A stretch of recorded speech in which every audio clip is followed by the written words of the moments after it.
សូមជម្រាបសួរលោកសិស្សគណៈឥឡូវនេះខ្ញុំបន្តចូលដល់ផ្កាយប្រហោះបន្តទៅទៀតផ្កាយប្រហោះលេខ5នៅទិសខាង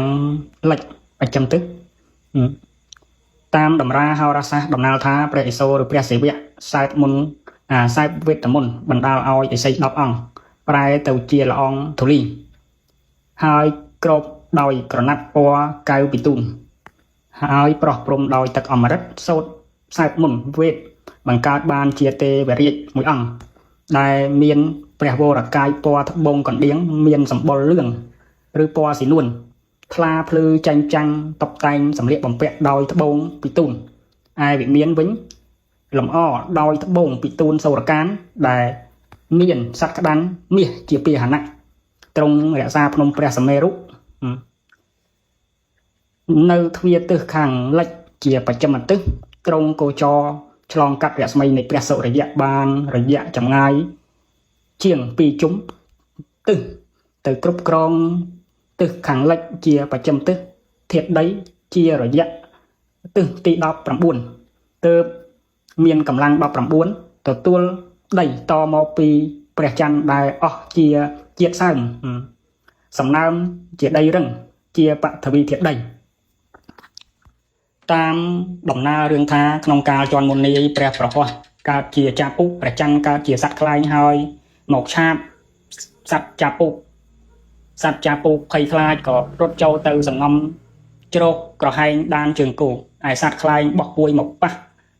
នឹងដុំដីក្រហែងនោះបែកទ្រូងស្លាប់ក្នុងកាលសម័យមួយព្រះច័ន្ទមានសេចក្តីក៏ក្រើកក្រំភើបព្រោះហេតុដែលបានធ្វើវិធីរាជសូយៈសម្រាប់ទើបទៅលួចយកនាងតារាជាយារបស់ព្រះប្រហោះមកព្រះប្រហោះមកសុំយកវិញក៏មិនបាន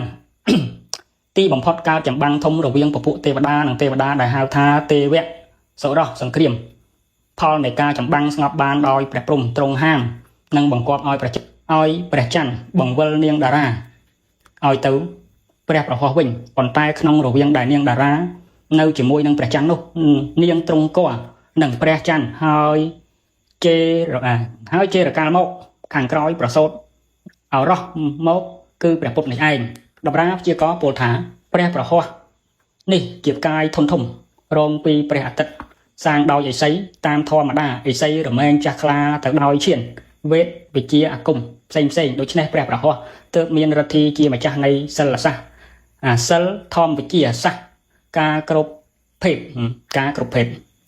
អ្នកណាមានប្រហោះជាកំណាន់លក្ខណៈរាប់ថាជាកោមុតតកេនមានក្លិនក្រអូបជាទីគោរពបូជានៃសាមណៈជីព្រាមផ្កាយប្រហោះស្មើដោយព្រះឥសូរជាម្ចាស់គឺជាម្ចាស់នៃផ្កាយនៅប្រគ្រោះទាំងឡាយនិងជំនាញក្នុងសាយសាស្ត្រត្រៃភេទផងពេញទៅដោយសេចក្តីមេត្តាប្រណី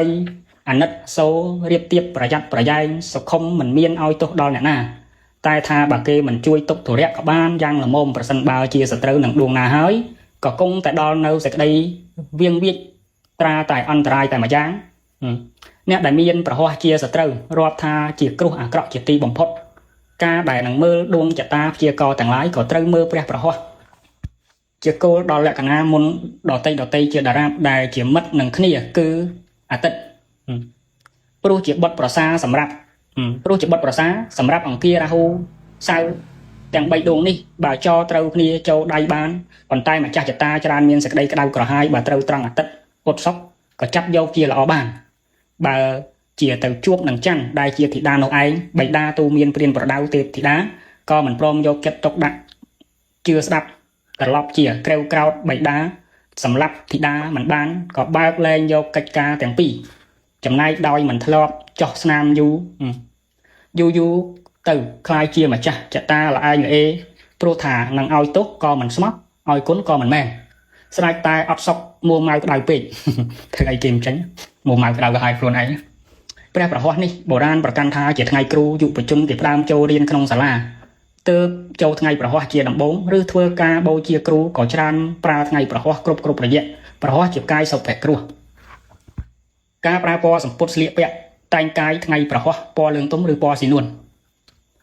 ផ្សំសុរកញ្ចនៈពីទូនរតរឿងរស្មីពាន់ពាត់សង្វាពេជ្រលិចរស្មីចបាច់ចាប់ចរណៃថ្លៃ